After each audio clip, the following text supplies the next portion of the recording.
Hello my dear students. अभी आपने देखा होगा कि केंद्र सरकार ने 8वें वेतन आयोग के गठन की घोषणा की है। क्या ये जो 8वां वेतन आयोग है ये न्यायिक अधिकारियों से भी जुड़ा हुआ है?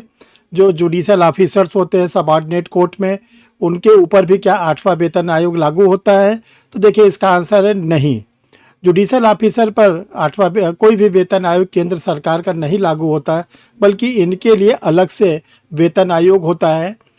आज हम आप लोग को इस वीडियो में ये बताएंगे कि जो जुडिशियल ऑफिसर उनके लिए अब तक कौन कौन से वेतन आयोग लागू हो चुके हैं और उनको कैसे वेतन में सुविधाएं मिलती हैं, और उनके उनके ऊपर वेतन और उनके जो भत्ते वगैरह होते हैं वो कैसे निर्धारित होते हैं।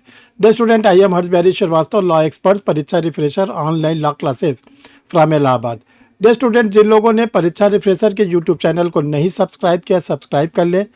चैनल को एक बार अगर आप सब्सक्राइब कर लेते हैं तो जो भी वीडियो बनता है वो आपके सिस्टम पर इंडिकेशन आना शुरू हो जाता है कि परीक्षा रिफ्रेशर लॉ क्लासेस का कोई वीडियो पब्लिश होने जा रहा है।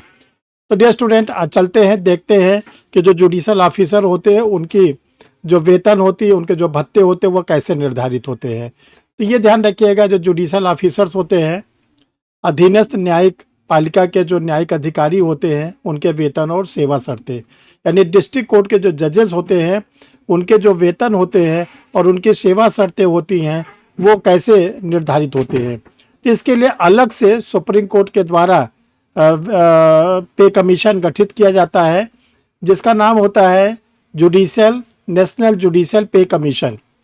अब तक 2 जुडिशियल पे कमीशन गठित हो चुका है और तीसरा जो गठित है वो 2026 में गठित होने की संभावना है।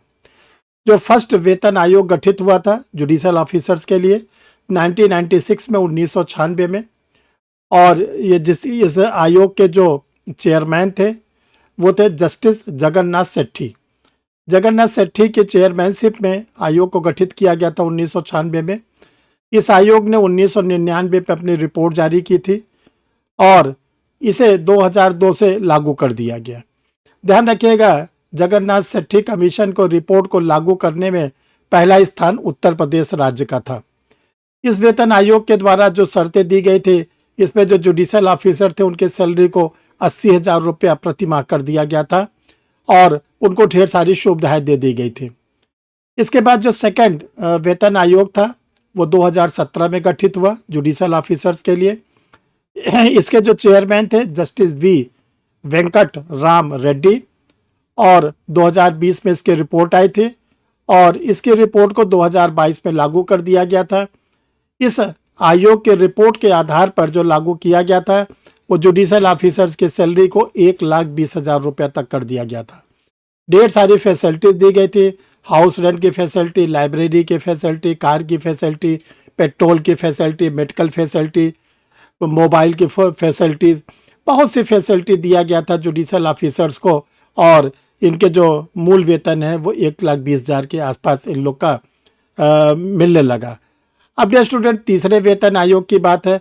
ये ध्यान रखिएगा, ये है सिविल जज जूनियर डिवीजन या जुडिशियल मजिस्ट्रेट सेकंड क्लास का।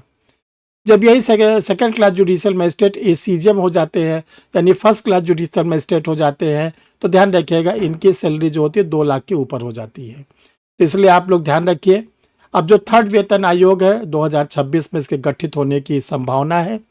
फिर इसकी रिपोर्ट आएगी और रिपोर्ट आने के बाद ये स्वाभाविक है कि जुडिशियल ऑफिसर की सैलरी भी बढ़ेगी और उनके वेतन भी बढ़ेंगे।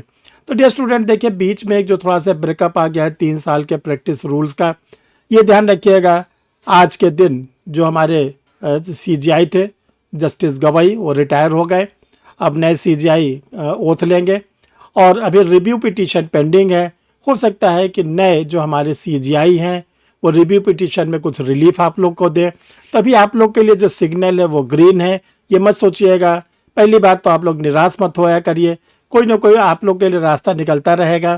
तो आप लोग जुडिशियल सर्विसेज की तैयारी जोरों शोरों से करिए, और जब तक आप जुडिशियल सर्विसेज नहीं दे पाते किसी कारण से, तब तक आपके लिए APO का जो एग्ज़ाम है उसको जोरों शोरों से दीजिए। UP APO की वैकेंसी आ चुकी है, फॉर्म भरा जा चुका है। बिहार की वैकेंसी आप लोग को दिसंबर और जनवरी तक ज़रूर मिल जाएगी। हरियाणा का भी री एडवर्टीजमेंट फिर से होगा। इसी प्रकार आप लोग के ढेर सारे स्टेट के APOs के एग्ज़ाम के वैकेंसी आप लोग को देने के मिलेंगे। तो चलिए डियर स्टूडेंट, देखते हैं हम लोग कि कैसे जुडिशल सर्विसेज की तैयारी करें। तो देखिए, परीक्षा रिफ्रेशर ऑनलाइन लॉ क्लासेस जो मेरे दिशा निर्देश में पिछले 34 वर्षों से चल रहा है, अब ये ऑनलाइन मोड पे चल रहा है। इसमें आप लोग को एपीओ की तैयारी कराई जाती है, सिविल जज की तैयारी कराई जाती है, हायर जुडिशल की तैयारी कराई जाती है, और ढेर सारे स्टूडेंटों ने हायर जुडिशल क्रैक किया, लोअर जुडिशरी क्रैक किया, एपीओज में तो बहुत स्टूडेंटों ने क्रैक किया। इसमें आप लोग को लाइव क्लासेस मिलती हैं, रिकॉर्डेड वीडियो मिलता है, टेस्ट सीरीज मिलता है, मंथली पेमेंट, मंथली फीस आप जमा कर सकते हैं, और टीचर स्टूडेंट की समय समय पर मंथली मीटिंग होती रहती है जिसमें आप लोग को बहुत ज़्यादा जानकारी दी जाती है। तो डियर स्टूडेंट, कैसे आप एडमिशन लें, कैसे इससे जुड़ें, कैसे आपको इसमें क्लासेस मिलेंगे। तो देखिए, 2 व्हाट्सअप नंबर है, आपको फ़ोन करने की ज़रूरत नहीं है। आप लोग फ़ोन करते, आपका भी समय ख़राब होता है और हम भी बिज़ी रहते, फ़ोन नहीं उठा पाते। ये 2 व्हाट्सअप नंबर है, इसमें से किसी भी व्हाट्सअप नंबर पर आप अपना आधार कार्ड सेंड कर देंगे या कोई आइडेंटिफिकेशन सेंड कर देंगे और ये लिख देंगे कि मुझे परीक्षा रिफ्रेशर की ऑनलाइन लॉ क्लासेस चाहिए। फिर आगे की फैसिलिटीज़ आपको बता दी जाएगी, उसको आप लोग अडॉप्ट करिएगा और फिर आप क्लासेस लेना शुरू कर देंगे। थैंक यू डियर स्टूडेंट, फिर मिलते हैं किसी नए वीडियो के साथ, यूज़फुल वीडियो।